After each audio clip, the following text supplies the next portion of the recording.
नमस्कार विद्यार्थी मित्रांनो, विदर्भ अकॅडमीच्या ऑनलाईन प्लॅटफॉर्मवर तुम्हा सर्वांचं स्वागत आहे। बघा, आपण भूगोल या विषयावर सविस्तर चर्चा करतोय, म्हणजेच डिस्क्रिप्टिव्ह पॅटर्नसाठी भूगोल या विषयाची तयारी कशी करायची, त्याचा अभ्यास कसा करायचा, सिलेबस कशा पद्धतीचा आहे यावर आपण लेक्चर कंडक्ट करतोय। तर याच सेशनचा जो पार्ट 1 मी अपलोड केलेला आहे, तर त्यामध्ये आपण सिलेबस डिकोडिंग बघितलेला आहे। म्हणजेच भूगोल या विषयासाठी प्रिलिमला काय सिलेबस आहे, मेन्सला काय सिलेबस आहे, त्यातले मायक्रो टॉपिक कुठले आहे, तर हे आपण डिटेलमध्ये एनालिसिस केलेला आहे। आता आजचा जो सेशन आपलं असणार आहे, तर यामध्ये आपला फोकस असणार आहे, बघा, एक तर मी तुम्हाला आजच्या लेक्चरमध्ये बुक लिस्ट सांगणार आहे, कारण बऱ्याच स्टुडंटचे नेहमी हे डाऊट असते की मग आम्हाला परफेक्ट बुक रेफर करा किंवा आम्ही कुठले रेफरन्स बुक वाचायचे। तर एक मी तुम्हाला माझी बुक लिस्ट सजेस्ट करेन आणि त्यानंतर सर्वात महत्त्वाचं म्हणजे आन्सर रायटिंग। तर आता बघा, भूगोल या विषयाचे प्रश्न कसे येतात, त्याचं उत्तर कशा पद्धतीने असायला पाहिजे, त्याचं एक बेसिक स्ट्रक्चर कसं असायला पाहिजे किंवा फॉर्मॅट कसं असायला पाहिजे, तर यावर आपण आजच्या या सेशनमध्ये डिटेलमध्ये डिस्कशन करणार आहे। तर ज्याही स्टुडंटनी आधीचं लेक्चर बघितलेलं नाही आहे, तर आपल्याच यूट्यूब चॅनलवर पार्ट 1 अपलोड झालेला आहे ऑलरेडी। तर आधी तुम्ही तो बघा, त्यावरून तुमच्या लक्षात येणार की भूगोलमध्ये आपल्याला कुठले कुठले टॉपिक्स आहेत, आपल्याला कशाचा अभ्यास करायचा आहे, आणि त्यानंतर मग तुम्ही आजचं सेशन बघा, म्हणजे तुम्हाला लवकर लक्षात येणार की कशा पद्धतीने आन्सर रायटिंग आपल्याला करायची आहे। ठीक आहे, तर बघा, एक सिंपल मी तुम्हाला परत सांगते की आपल्याला भूगोल आहे, पण आपल्याला भूगोलच्या 2 ब्रांचेस आहेत ज्या आपल्या सिलेबसमध्ये दिलेल्या आहेत, म्हणजेच आपल्याला 2 पार्ट स्टडी करायचे आहेत। बघा, पहिला जो पार्ट आहे तो आहे प्राकृतिक भूगोल,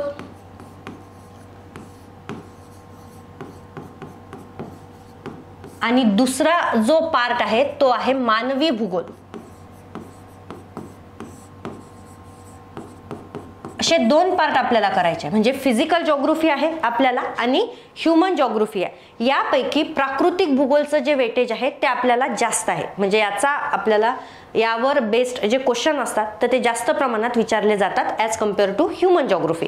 ठीक आहे, मग आता हे जे दोन्ही आपल्याला अभ्यास करायचे आहे, हे कशा कशाच्या रेफरन्सनी करायचे आहे, तर बघा, आपल्याला जगाचा करायचा आहे, त्यानंतर आपल्याला भारत करायचा आहे, आणि त्यानंतर आपल्याला महाराष्ट्र करायचं आहे।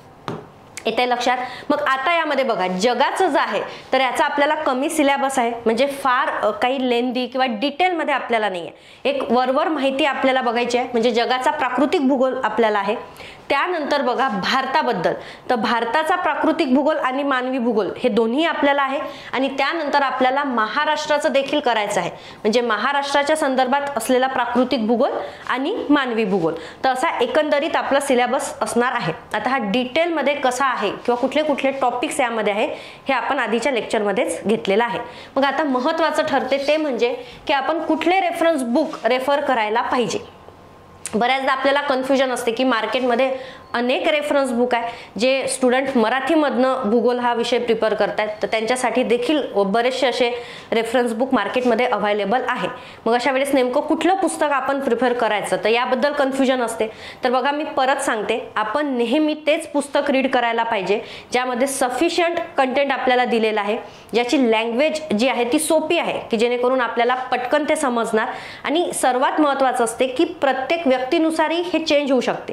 म्हणजे एखादं जे बुक आहे ते मला चांगलं वाटलं किंवा मला सोयीचं वाटलं, याचा अर्थ असा नाही की प्रत्येकाला वाटायलाच पाहिजे, पण एक जनरल आपण बघतो की जनरली स्टुडंट काय रेफर करतात किंवा मॅक्झिमम स्टुडंट कुठलं पुस्तक रेफर करतात, यावरून आपण हे सांगत असतो। तर बघा, मी पर्टिक्युलरली शोधलेले किंवा मी क्लासमध्ये जे स्टुडंटला सांगते त्यावरनं मी तुम्हाला सांगितणार आहे। बघा, आपण प्राकृतिक भूगोल आपल्यासाठी महत्त्वाचं कुठलं आहे, प्राकृतिक भूगोल। तर या प्राकृतिक भूगोलसाठी जनरली मार्केटमध्ये एक फेमस बुक आहे जे जनरली सर्व स्टुडंट किंवा मॅक्झिमम स्टुडंट रेफर करतात, ते म्हणजे सौदी सरांचं। आता हे मराठीमध्ये असलेलंच रेफरन्स बुक आहे, हे मराठी बुक आहे जे मी तुम्हाला सांगते। तर सौदी सरांचं बुक आहे भूगोलचं, भूगोल आणि पर्यावरण असे दोन्ही सब्जेक्ट कंबाईन त्यांनी दिलेले आहे, आणि मॅक्झिमम स्टुडंट हे बुक रेफर करतात, तर तुम्ही ते पुस्तक देखील यूज करू शकता। अदरवाईज बघा, मी तुम्हाला पर्टिक्युलरली रेफर करेन, एक म्हणजे तुम्हाला सौदी सरांचं बुक बघायचं आहे, अदरवाईज दुसरं बघा, एक मार्केटमध्ये नवीन बुक आलेलं आहे के सागर पब्लिकेशन।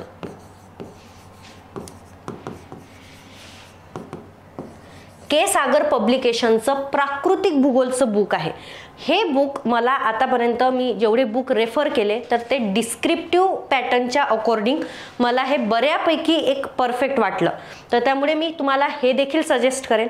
कारण बघा, आपण ज्या पद्धतीने मी तुम्हाला सिलेबस डिकोड केला तर मी तेव्हाही म्हटलं होतं की प्राकृतिक भूगोलमध्ये पण आपल्याला 3 ब्रांचेस आहे स्टडी करायला. म्हणजेच कुठल्या कुठल्या बघा, भूगर्भशास्त्र आहे आपल्याला, त्यानंतर सागरशास्त्र आहे, ओशनोग्राफी आहे, त्यानंतर आपल्याला हवामानशास्त्र आहे, असे वेगवेगळे पार्ट आहे. तर हे सर्व पार्ट डिटेलमध्ये आपल्याला या बुकमध्ये कव्हर करून दिलेले आहे आणि सिक्वेन्सनी आहे. तर तुम्ही हे बुक देखील रेफर करू शकता. तर बघा, तुम्ही सौदी सरांचं बुक रेफर करू शकता किंवा आता हे दोन्ही तुम्हाला सोबत वापरण्याची गरज नाही आहे. 2 पैकी एक कुठलेही बुक तुम्ही रेफर करू शकता किंवा के सागर पब्लिकेशनचं प्राकृतिक भूगोल आणि याच पब्लिकेशनचं मानवी भूगोलचं पण बुक आहे, प्राकृतिक भूगोल आणि मानवी भूगोल. तर तुम्ही ते दोन्ही बुक परचेस करू शकता. आणि सर्वात महत्त्वाचं म्हणजे बघा, आता जनरली भूगोलच्या संदर्भात काय म्हटलं जाते की भूगोल हा असा विषय आहे की ज्यामध्ये फॅक्ट्स खूप जास्त आहे, डेटा फार जास्त आहे. त्यामुळे प्रिलिममध्ये यावर जे क्वेश्चन येतात तर ते फॅक्ट बेस्ड क्वेश्चन असतात. म्हणजे आपल्याला डेटा विचारला जातो किंवा फॅक्ट विचारला जातो. मग अशा वेळेस जनरली काय म्हटलं जातात की भूगोलची NCERT आपण रेफर करायला हवी. तसं तर सगळ्याच सब्जेक्टसाठी असतात, पण सर्वात महत्त्वाचं कुठल्या सब्जेक्टसाठी असेल तर ते असते भूगोलची NCERT. मग NCERT रीड करायची तर मग नेमकी कुठली करायची? मग बघा, काही ठिकाणी सांगण्यात येते की अगदी 6व्या वर्गापासून ते 12वी वर्गापर्यंतच्या NCERT रेफर करायच्या आहे. काही ठिकाणी सांगण्यात येते की 11th आणि 12th यांच्याच NCERT रेफर करायच्या आहेत. मग आता नेमकं करायचं काय? तर जनरली बघा, तुम्ही 11th आणि 12th NCERT रीड केली तरीही चालेल. कारण NCERT जी असते ही बेसिक क्लिअर करण्यासाठी असते. आपला जो बेस असतो तो त्या क्लिअर करण्यासाठी असतो आणि प्लस त्यामध्ये छोटे छोटे डेटा दिलेले आहेत, फॅक्ट दिलेले आहेत, तर त्यासाठी देखील हे युजफुल असते. तर तुम्ही NCERT रीड करू शकता. पण आता महत्त्वाचा इथं मुद्दा असा आहे की जनरली NCERT हे इंग्लिश लँग्वेजमध्ये आणि हिंदी लँग्वेजमध्ये असते आणि आपण जे प्रिपरेशन करतोय तर ती मराठी लँग्वेजमध्ये प्रिपरेशन करतोय. मग अशा वेळेस तुम्हाला बघा, मराठीमध्येच आता मार्केटमध्ये अनेक असे रेफरन्स बुक आहेत की ज्यांनी NCERTचं मराठी कन्वर्ट करून आपल्याला कंटेंट दिलेलं आहे, म्हणजे त्याचा मराठी अनुवाद आहे. तर त्यापैकी तुम्ही शारदा पब्लिकेशनचं जे बुक येते बघा, शारदा पब्लिकेशन आहे. तर या शारदा पब्लिकेशनचं प्राकृतिक भूगोलच नाव आहे, पण तिथे त्यांनी स्ट्रिक्टली 11वी 12वी NCERT आधारित असं एक बुक दिलेलं आहे. तर हे बुक तुम्ही रेफर करू शकता शारदा पब्लिकेशनचं. कशासाठी? त्यामध्ये तुम्हाला काय मिळणार आहे तर त्यामध्ये तुम्हाला NCERTचा जो डेटा आहे तो मिळणार आहे जो मराठीमधनं आहे. येत्या लक्षात? तर हे सर्व मराठी बुक लिस्ट आहे. आता बघा, या व्यतिरिक्त ही मार्केटमध्ये भूगोलसाठी अनेक रेफरन्स बुक आहे आणि जवळपास सर्वच जे पुस्तकं असतात किंवा रेफरन्स बुक असतात हे सारखेच असतात, हे चांगलेच असतात. तर त्यामुळे तुम्हाला कन्फ्यूज व्हायचं नाही आहे. यापैकी कुठलंही 1 किंवा 2 रेफरन्स बुक तुम्ही प्रिफर करू शकता. सगळेच तुम्हाला सोबत घेण्याची गरज नाही आहे. बघा, काही स्टुडंट काय करतात, 3-4 पब्लिकेशनचे पुस्तकं विकत घेतात आणि सर्व वाचून नोट्स काढतात. तर असं करायची काही गरज नाही आहे. तुम्ही यापैकी कुठलंही 1 प्रिफर करू शकता. एक तर तुम्ही सौदी सर हे बुक घ्या, अदरवाईज तुम्ही के सागर पब्लिकेशनचं घ्या आणि सोबतच महत्त्वाचं काय आहे NCERTचं बुक. तर हे 2 बुक तुम्हाला घ्यायचे आहे. म्हणजे शारदा पब्लिकेशनचं बुक घ्यायचं, त्यामध्ये तुम्हाला NCERTचा जो डेटा दिलेला आहे तो सर्व कव्हर होणार आणि अगदी छोटं बुक आहे हे डेटाबेस. हे करायचं आहे. हे वाचल्यानंतर म्हणजे आधी तुम्ही हे वाचायचं, आधी तुम्ही हे रीड करायचं. फर्स्ट रीडिंग तुमची कुठली राहणार तर ह्या बुकची, कारण तुम्ही NCERT वाचताय. हे वाचल्यानंतर मग तुम्हाला काय करायचं आहे, या 2 पैकी कुठले किंवा तुम्ही जे रेफरन्स बुक यूज करतायत तर त्या रेफरन्स बुकला तुम्हाला रीड करायचं आहे. म्हणजे तुमची सेकंड रीडिंग जी असणार आहे तीही असणार आहे. येत्या लक्षात? आणि यावरनं तुम्हाला काय करायचं आहे, तुम्हाला नोट्स, तुमच्या ज्या ओन नोट्स असतात, स्वतःच्या नोट्स असतात, त्या तुम्हाला तयार करायच्या आहेत. प्लस तुम्ही वेगवेगळ्या अकॅडमीमध्ये क्लासेस लावलेले असणार आहे ना, किंवा तुम्ही कुठले यूट्यूबवर लेक्चर बघत असणार, तर ते क्लासमध्ये असलेल्या किंवा ज्या क्लासच्या नोट्स असतात तर त्या देखील तुम्ही इथे यूज करू शकता. म्हणजे सिंपल तुम्हाला काय करायचं आहे, प्रत्येक फॅक्टरसाठी किंवा प्रत्येक कन्सेप्टसाठी 2च बुक रेफर करायचे. यापेक्षा जास्त यूज करायचं नाही. एक NCERTचं करायचं. म्हणजे सपोज बघा, मी तुम्हाला एक सिंपल वेनीच सांगते. एक कन्सेप्ट तुमचा क्लासमध्ये झाला, ठीक आहे. म्हणजे कुठलाही एक टॉपिक जर का तुमचे क्लासेस सुरू असतील तर क्लासमध्ये होणार असेल, किंवा तुम्ही सेल्फ स्टडी करत असाल तर तुम्ही स्वतः प्रिपेअर केला, मग तो टॉपिक प्रिपेअर करायचा. तो टॉपिक प्रिपेअर केल्यानंतर तो टॉपिक या NCERT बुकमधनं रीड करायचा. येत्या लक्षात. मग त्यामध्ये तुम्हाला जे जे काही डेटा दिलेला आहे तो सर्व तुमच्या नोट्समध्ये लिहायचा. मग हे झाल्यानंतर हे जे तुम्ही रेफरन्स बुक यूज करणार तर या रेफरन्स बुकमधून तो टॉपिक रीड करायचा. मग आता बघा ऑलरेडी 70% जो काही डेटा आहे तो तुमचा ऑलरेडी इथे कव्हर झालेला असणार, कारण नवीन काही नसते. सेम भूकंप म्हणजे काय, त्याची व्याख्या, त्याचे प्रकार हे तर सेमच असणार. तर हे सेम रीड करायचं. फक्त एक्स्ट्रा असे काही पॉइंट जे तुमचे या बुकमध्ये नव्हते पण जे रेफरन्स बुकमध्ये दिलेले आहे तर ते एक्स्ट्रा पॉइंट इथे ऍड करायचे. येत्या लक्षात. प्लस याही व्यतिरिक्त जर का तुम्ही यूट्यूब लेक्चर बघत असणार, किंवा तुम्ही ऑनलाईन क्लासेस करत असणार, किंवा तुम्ही कुठल्याही कोचिंग क्लासमध्ये क्लास करत असणार, तर तिथे जर तुम्हाला क्लासमध्ये काही एक्स्ट्रा सांगत असतील किंवा तुम्हाला क्लासमध्ये नोट्स देत असतील ज्या यामध्ये कव्हर झालेल्या नाही आहे, ते एक्स्ट्रा पॉइंट पण तुम्हाला इथे ऍड करायचे. म्हणजे अशा पद्धतीने तुम्ही काय करू शकता, तुमच्या स्वतःच्या नोट्स प्रिपेअर करू शकता. आणि हे सर्व करत असताना सिस्टमॅटिकली टॉपिक बाय टॉपिक तुम्हाला जायचं आहे. म्हणजे गोंधळ बिलकुल करायचा नाही. बघा आता आपलं डिस्क्रिप्टिव्ह पॅटर्न आहे, आणि डिस्क्रिप्टिव्ह पॅटर्नमध्ये तुम्हाला जे आन्सर लिहायचे आहे तर ते आन्सर ब्लॅक पेजवर लिहायचे. आपल्याला काय आहे, आता आपल्याला कम्प्लिटली ब्लँक पेजेस यूज करायचे आहेत. मी तुम्हाला दाखवणारच आहे. बघा मी इथंच तरी तुम्हाला दाखवते. एक तुम्हाला मी आन्सरच दाखवणार आहे. बघा हे अशा पद्धतीचे तुम्हाला ब्लँक पेजेस येतात. हे दाखवते मी स्टुडंट कसे आन्सर लिहत आहे. तर असं ब्लँक पेज असते. या ब्लँक पेजवर तुम्हाला असा एक बॉक्स असतो, ठीक आहे, आणि या बॉक्सच्या मधात तुम्हाला तुमचा आन्सर लिहायचं असते. मग आता यासाठी प्रॅक्टिस पण लागते. तर मग प्रॅक्टिससाठी आपण काय करतो की जनरली नोट्स काढणं, किंवा आता जनरली गोष्टींसाठी लिहित असताना नेहमी कुठले पेजेस यूज करायचे, ब्लँक पेजेसच यूज करायचे. म्हणजे आता जे लाईन असतात तर ते लाईनवाले पेज यूज करणं तुम्ही कम्प्लिटली बंद करायचं. कुठले यूज करायचे, ब्लँक पेज. तसं ब्लँक पेजचं स्पायरल बाइंडिंग करून एक बुक घ्यायचं प्रॉपर, आणि त्यावर तुमच्या नोट्स काढणं सुरू करायचं. आता नोट्स काढत असताना ह्या जर नोट्स आहे तर नोट्समध्ये पहिलं जे पेज असणार आहे तुमचं, तर या पहिल्या पेजवर कंपल्सरी तुमचा काय असायला हवा, तर तो असायला हवा मायक्रो सिलेबस. तिथे काय असायला हवा, मायक्रो सिलेबस. प्रॉपर एक प्रिंट करायचा सिलेबस, किंवा तुम्ही स्वतःही तयार केलं तरी चालते. मग कसे करायचे, बघा असा एक बॉक्स तयार करायचा, आणि त्या बॉक्समध्ये तुम्ही असंही करू शकता की इथे तुम्ही टॉपिक लिहत आहे आणि इकडे असं टिक करायचं की तो टॉपिक झाला की नाही झाला, किंवा कुठला टॉपिक राहिला आहे का आपला. अशा फॉर्मॅटमध्ये तुम्ही मॉड्यूलही तयार करू शकता. अदरवाईज तिथे तुम्ही कंपल्सरी ज्या नोट्स तुम्ही काढताय तिथं तुमचा सिलेबस असलाच पाहिजे. सिलेबस नंतर त्यानंतरही परत 2 पेजेस जे आहेत हे ब्लँक सोडायचे किंवा हे एम्प्टी सोडायचे. आता हे कशासाठी सोडायचे, तर बघा भूगोल हा जो विषय आहे हा टेक्निकल विषय आहे, आणि टेक्निकल विषय असल्यामुळे आता जेव्हा आपण क्लायमेटोलॉजी शिकणार किंवा जेव्हा आपण जिओमॉर्फोलॉजी शिकणार तर तेव्हा आपल्याला अनेक छोट्या छोट्या टर्म्स येतात, अशा गोष्टी येतात, असे फॅक्ट येतात जे आपल्याला लक्षात ठेवायचे असते. जसं मी सिंपल एक तुम्हाला सांगते. बघा आपल्याला लक्षात ठेवायचं आहे की टेम्परेचर इज, आपण काय म्हणू शकतो की temperature is inversely proportional to density है ना. म्हणजे टेम्परेचर वाढलं की डेन्सिटी काय होणार, कमी होणार, आणि टेम्परेचर कमी केलं तर डेन्सिटी काय होणार, वाढणार. असं एक फॉर्मॅट आपल्याला लिहायचा आहे. किंवा आपल्याला लिहायचं आहे टेम्परेचर आणि प्रेशर. टेम्परेचर वाढलं तर मग लो प्रेशर तयार होत असते है ना, टेम्परेचर कमी केलं तर मग हाय प्रेशर तयार होत असते. असे काही फॉर्म्युले जे असतात ते तुम्हाला लिहायचे असतात. प्लस बघा छोटे छोटे एक आपल्याला काही फॅक्ट पण लिहायचे असते. जसं इक्वेटरवर, मग इक्वेटरवर आपण काय लिहिणार की इक्वेटरवर अर्थ स्पीड जी असते, म्हणजे अर्थ स्वतः भोवती रोटेट होते, तर अर्थ स्पीड जी आहे ही मॅक्झिमम आहे. पण तेच जर का आपण बघितलं पोलवर, तर पोलवर ती कशी आहे, तर ती मिनिमम आहे. येत आहे का लक्षात. मग सेम कोरिओलिस फोर्स नावाचा एक कन्सेप्ट तुम्हाला येणार. मग कोरिओलिस फोर्स जो आहे तर हा इक्वेटरवर 0 आहे, किंवा हा कमी आहे, मिनिमम आहे असंही म्हणू शकतो आपण. तोच पोलवर कसा आहे तर तो मॅक्झिमम आहे. येत आहे का? मग असे अनेक छोटे छोटे जे फॅक्टर असतात किंवा अशा अनेक छोटे छोटे जे फॉर्म्युले आहेत तर ते थ्रूआउट तुमचं प्राकृतिक भूगोल तुमच्याकडे जमा होणार आहे. मग अशा वेळेस काय करायचं, हे स्टार्टिंगलाच 2 पेज एम्प्टी ठेवायचे.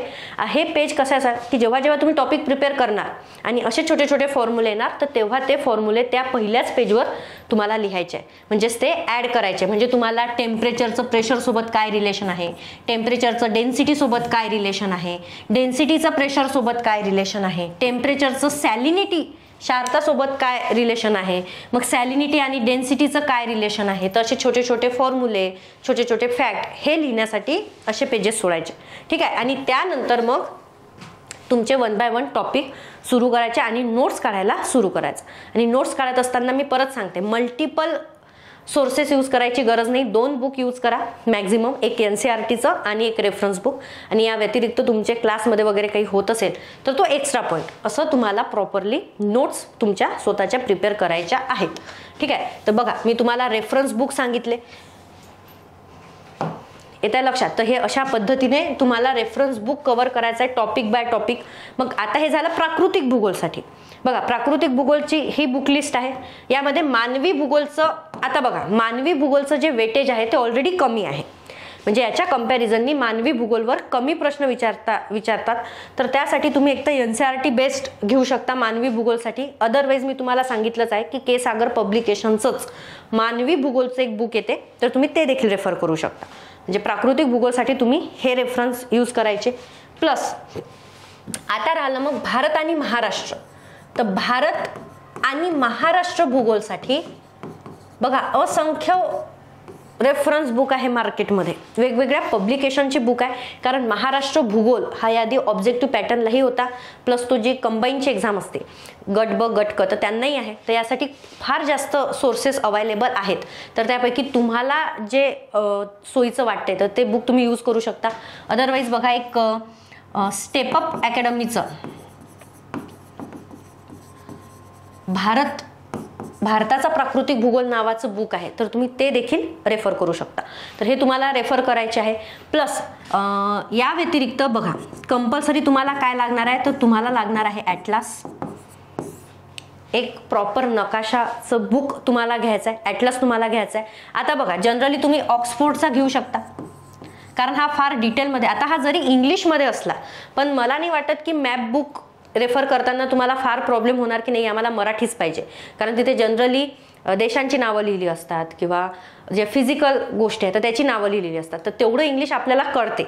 तर त्यामध्ये तुम्ही ऑक्सफोर्डचा ॲटलास यूज करू शकता. मी का बरं म्हणते, कारण यामध्ये फार डिटेलमध्ये आपल्याला मॅप्स दिलेले आहेत. इव्हन त्यामध्ये हिस्टोरिकल मॅप पण आहे, तर तुम्हाला फायदा होतो तो.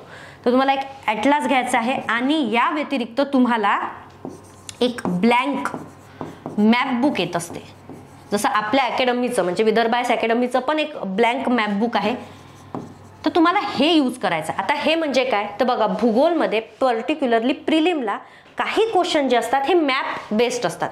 मॅप बेस्ड म्हणजे काय, तर तिथे तुम्हाला नकाशा काढलेला असतो आणि तुम्हाला काही गोष्टींना लोकेट करायचं असते की ही पर्वतरांग कुठे आहे दाखवा, किंवा ही नदी कशी वाहते हे दाखवा. असे काही प्रश्न येतात. किंवा काही प्रश्न असे असतात की पर्टिक्युलरली ऑप्शनमध्ये दिलेले असतात आणि तुम्हाला ते दाखवायचं असतात की मॅपमध्ये कुठे आहे. तर असे मॅप बेस्ड क्वेश्चन असतात. तर मग त्याच्या प्रॅक्टिससाठी आपल्याला हे ब्लँक मॅप बुक यूज करायची असते. म्हणजे यामध्ये काय आहे, तर यामध्ये ब्लँक मॅप तुम्हाला दिलेला आहे, म्हणजे त्यामध्ये कुठलाही डेटा फिल केलेला नाही आहे जो तुम्हाला करायचा आहे. तर हे प्रॅक्टिससाठी तुम्हाला एक ॲटलास घ्यायचा आहे आणि एक ब्लँक मॅप बुक घ्यायचा आहे. तर एवढं तुम्हाला घ्यायचं आहे. म्हणजे बघा, भारत आणि महाराष्ट्रासाठी मी तुम्हाला फ्री हँड दिला आहे की तुम्हाला जे आवडेल ते बुक तुम्ही यूज करू शकता. प्राकृतिक भूगोलसाठी मी तुम्हाला काही सजेशन्स दिलेले आहे आणि NCERT पण मी तुम्हाला काही सजेशन दिलेले आहे.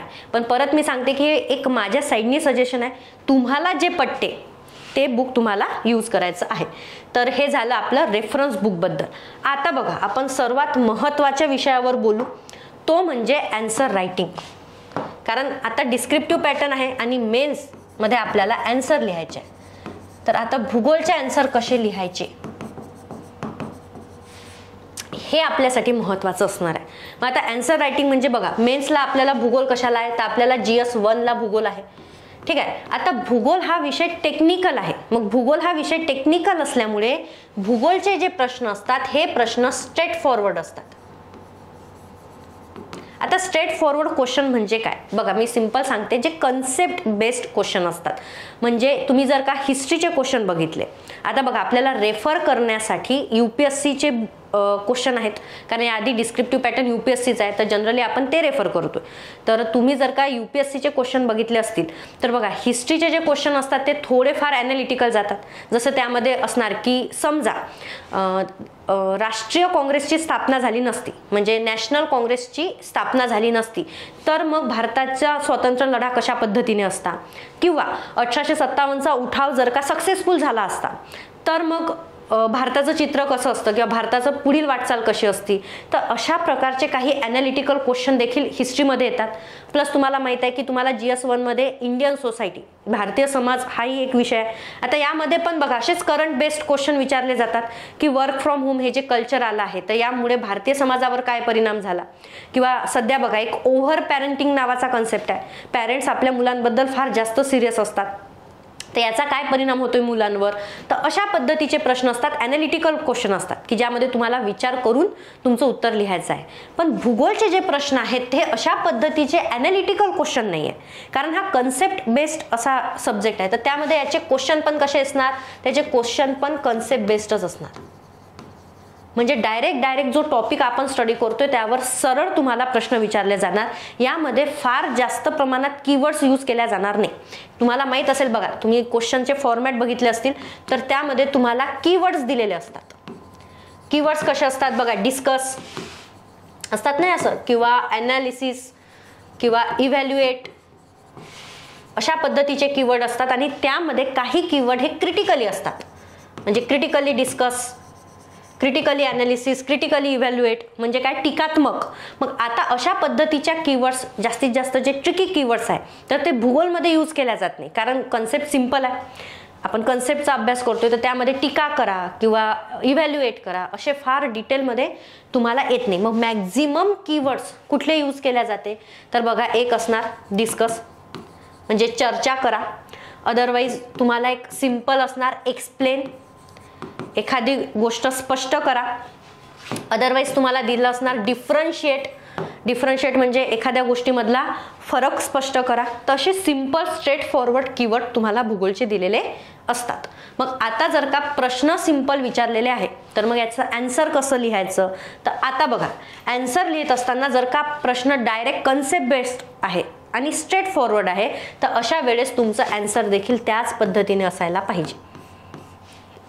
येत्या का लक्षात. मग आता आन्सर लिहित असताना आपल्याला दोन गोष्टी असते. दोन गोष्टी कुठल्या कुठल्या बघा, इथं सर्वात महत्वाचं असते एक मुद्दा म्हणजे प्रेझेंटेशन, की तुम्ही उत्तर कशा पद्धतीने प्रेझेंट करताय ते. आणि दुसरा मुद्दा असते तो म्हणजे मग तुमचा कंटेंट, की तुम्ही त्यामध्ये लिहिलं काय किंवा तुम्ही त्यामध्ये इन्फॉर्मेशन काय काढली. ठीक आहे. तर आता मला असं वाटते की प्रेझेंटेशन हे तुम्हाला बऱ्यापैकी माहीतच असेल की तुमचं आन्सरचं प्रेझेंट आपण कशा पद्धतीने आन्सरला करायला पाहिजे. तरी मी इथे तुम्हाला एक ब्रीफली सांगते. बघा, उत्तर लिहित असताना आपल्याला एक ब्लँक शीट येणार आहे. मी तुम्हाला सर्व दाखवते. ठीक आहे. अशी ब्लँक शीट आपल्याला येणार आहे आणि या ब्लँक शीटच्या मधात असा बॉक्स असणार आहे. या बॉक्सच्या मध्ये आपल्याला आपला आन्सर लिहायचा आहे. आता आन्सर लिहित असताना सर्वात महत्त्वाचं म्हणजे असं तिरप बिलकुल लिहायचं नाही. तिरप लिहिताना लिहित जायचं नाही. तुम्हाला सरळच लिहायची प्रॅक्टिस करायची आहे. म्हणून मी तुम्हाला म्हटलं की नोट्ससाठी पण आता तुम्ही काय यूज करायचे, ब्लँक पेज यूज करणं सुरू करायचे. ठीक आहे. आता हे स्ट्रेट फॉरवर्ड तुम्हाला एक लिहायचं आहे, पहिला मुद्दा. दुसरा मुद्दा काय आहे तर म्हणजे बघा, भूगोलचे उत्तर लिहित असताना सर्वात जास्त महत्त्वाचं असते ते म्हणजे डायग्राम. हे मोस्ट इम्पॉर्टंट आहे. कारण तुम्ही जर कुठलाही टॉपिक एक्सप्लेन करताय तर तो टॉपिक एक्सप्लेन करत असताना त्याची डायग्राम काढणं तुम्हाला फार गरजेचं असते. आणि भूगोल हा असा विषय आहे की जिथे प्रत्येक टॉपिकला डायग्राम आहे, त्यामुळे तुम्हाला डायग्राम काढणं गरजेचं आहे. सॉरी. मग आता तुम्ही डायग्राम कशी काढायची तर बघा, रँडमली कुठेही डायग्राम काढायची नाही. जनरली डायग्राम कशी काढायची तर आपल्या उत्तराची जी ही बाजू असते, उजवी बाजू, या उजव्या बाजूलाच डायग्राम काढायची नेहमी. असं मधात किंवा इकडे किंवा स्टार्टिंगलाच, किंवा बघा कधी कधी आपण पूर्ण उत्तर लिहितो आणि शेवटी डायग्राम काढतो, असं काहीही करायचं नाही. सपोज तुम्ही एखादा टॉपिक एक्सप्लेन करताय आणि तिथं तो टॉपिकला रिलेटेड जर का डायग्राम असेल तर इथं ते मुद्दे लिहायचे आणि मुद्दे लिहित असताना त्याच्याच आधारावर जी डायग्राम आहे ती त्याच्या उजव्या बाजूनी काढायची. आता डायग्राम काढल्यानंतर आपण काढलेली डायग्राम आणि आपण लिहिलेले पॉइंट हे मिक्स झाले नाही पाहिजे, कारण ते दिसताना चांगलं दिसत नाही. आणि आपण कशावर बोलतोय, प्रेझेंटेशनवर, की तुमचं आन्सर हे वेल प्रेझेंटेड असलं पाहिजे.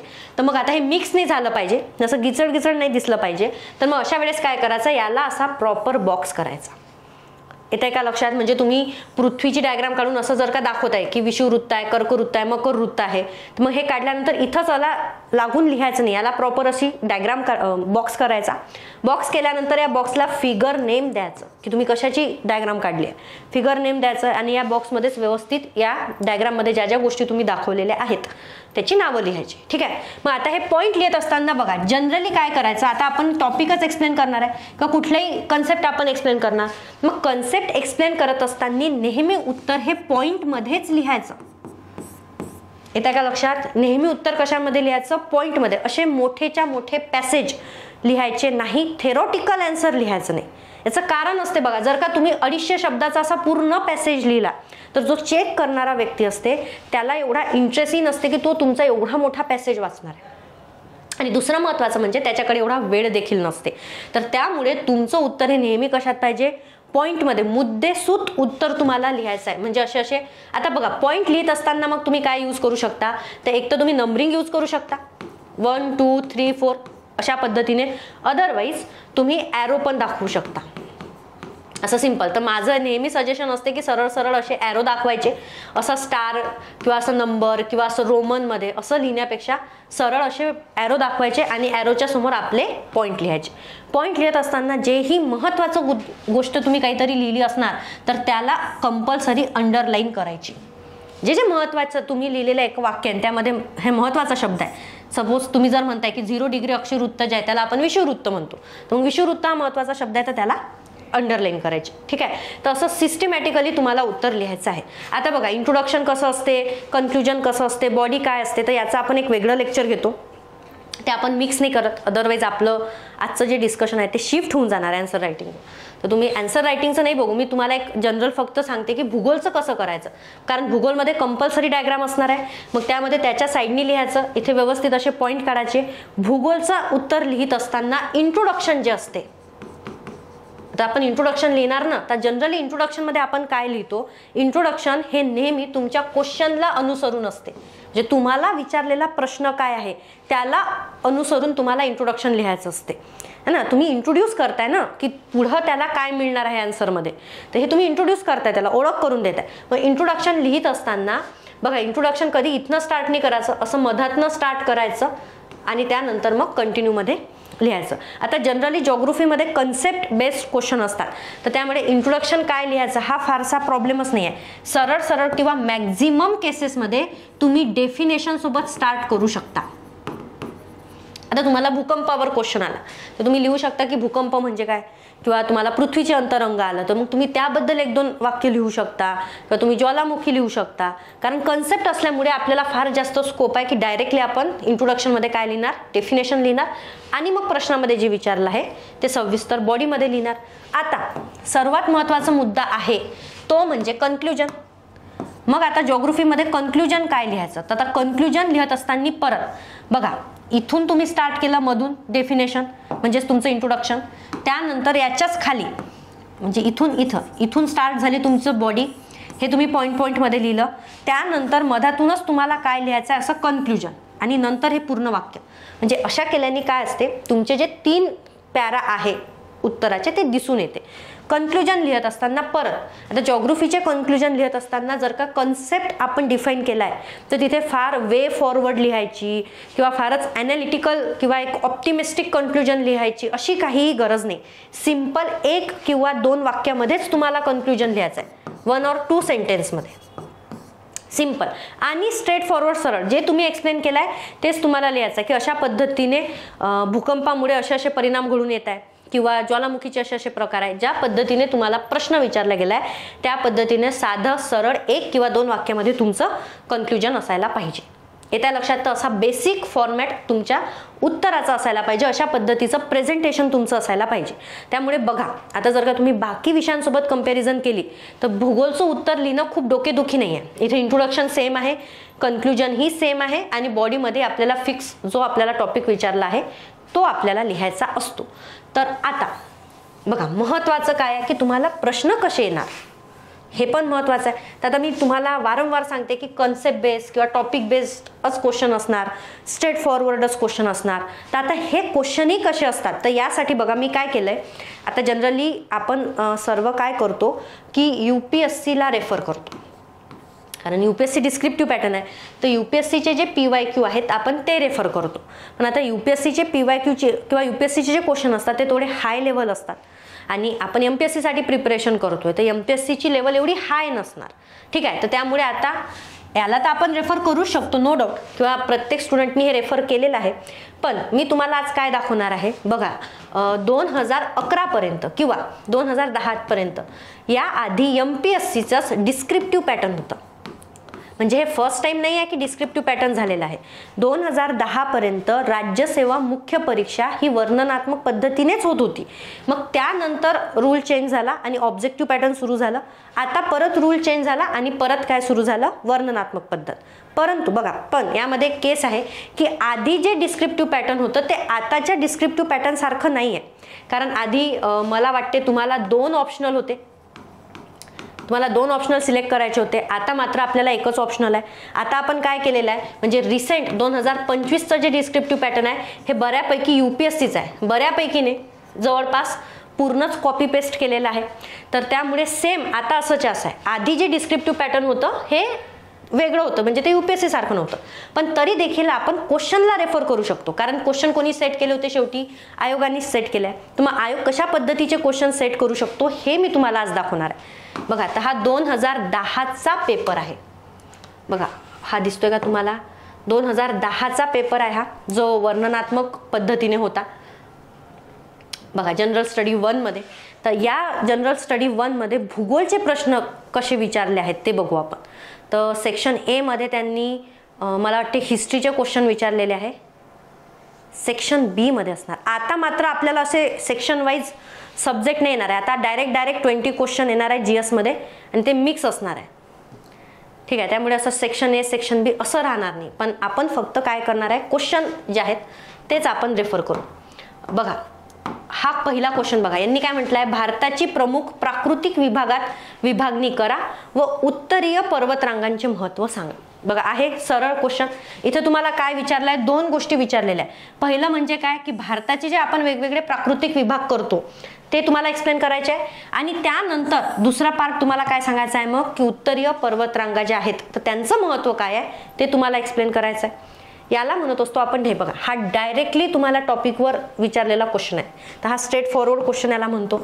त्यानंतर नेक्स्ट क्वेश्चन बघा, बघा इथं दिलंय, महाराष्ट्रावर विचारला आहे हा, की महाराष्ट्राच्या किनारपट्टी प्रदेशाची प्राकृतिक वैशिष्ट्यांचं वर्णन करा. म्हणजे किनारपट्टी प्रदेशावर जे प्राकृतिक वैशिष्ट्य आहे त्यांचं वर्णन करायचं आहे. म्हणजे बघा, डिस्क्राईब, सिंपल कीवर्ड आहे, सरळ क्वेश्चन आहे.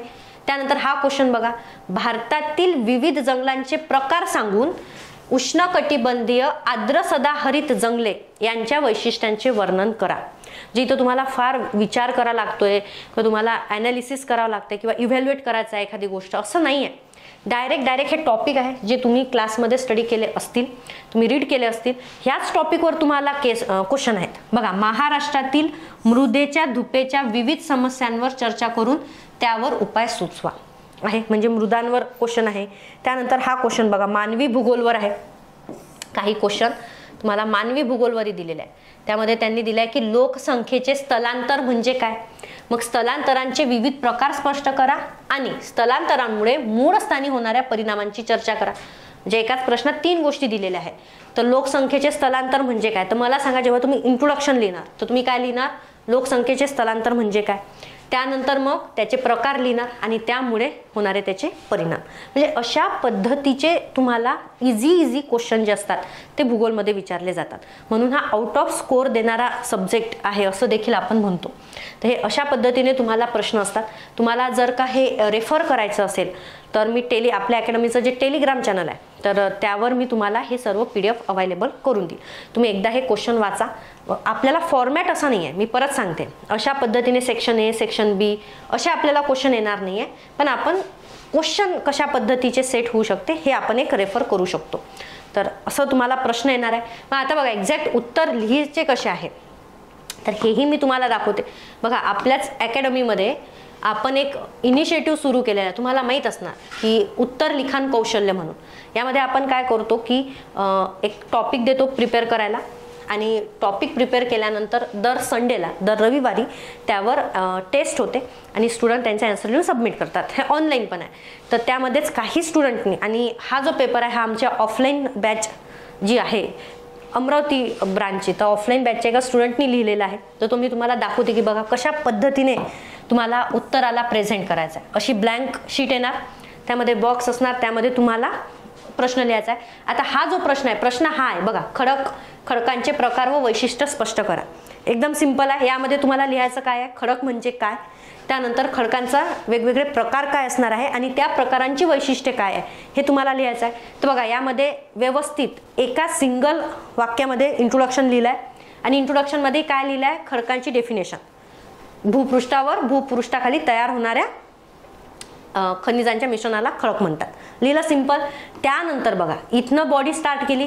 आता बघा इंट्रोडक्शन लिहित असताना इथनं स्टार्ट केलं आहे का, नाही, मधातनं स्टार्ट केलं, इथनं स्टार्ट केलं आहे म्हणजे लक्षात येते की इंट्रोडक्शन आहे. त्यानंतर बघा जिथनं बॉडी स्टार्ट झाली त्याला प्रॉपर असं बॉक्स केलं आहे. मग बॉक्स केल्यानंतर जिथे जिथे खडकांचे प्रकार आहेत त्यालाही बॉक्स केला आहे की हा म्हणजे अग्निजन्य खडक. मग आता अग्निजन्य खडक कशाला म्हणायचं तर बघा यामध्ये प्रॉपर ॲरो देऊन पॉईंट वाईज मॅनरनी त्याचे वैशिष्ट्य लिहिले आहे. येत्या लक्षात. मग त्यानंतर अग्निज खडकाचे परत 2 प्रकार आहे, तेही बघा प्रॉपर इथं लगेच डिफरन्शिएट केलं, याला फरक स्पष्ट करा. तर इथं असं एक बॉक्स तयार करतो, इकडे बहिर्निर्मित अंतर्निर्मित आणि लगेच त्याची इथं पॉईंट टू पॉईंट लिहिलेले आहे. येत्या लक्षात. आणि स्पष्ट शब्दात लिहिलेलं आहे, स्पष्ट भाषेत, कुठली खोडतोड नाही आहे, व्यवस्थित अक्षर आहेत. बघा अशा पद्धतीची डायग्राम येत्या लक्षात. त्या डायग्रामला प्रॉपर बॉक्स केलेला आहे. त्यानंतर रासायनिक गुणधर्माचे खडक लिहिलेले आहे पोतानुसार. येत्या लक्षात. म्हणजे पूर्ण तिने आन्सर लिहिलं. आणि त्यानंतर बघा कन्क्लुजन. येत्या लक्षात. सिंपल वेनी कन्क्लुजन लिहिलेलं आहे एका वाक्यात की अशा प्रकारे खडकांचे प्रकार व वैशिष्ट्य आहे. म्हणजे एवढ्या सिंपल फॉर्मॅटमध्ये तुम्हाला आन्सर लिहायचे आहे भूगोलचे आणि एवढ्या सिस्टमॅटिकली वेल प्रेझेंटेड. तर अशा पद्धतीने आता तुम्हाला प्रॅक्टिस करायची आहे.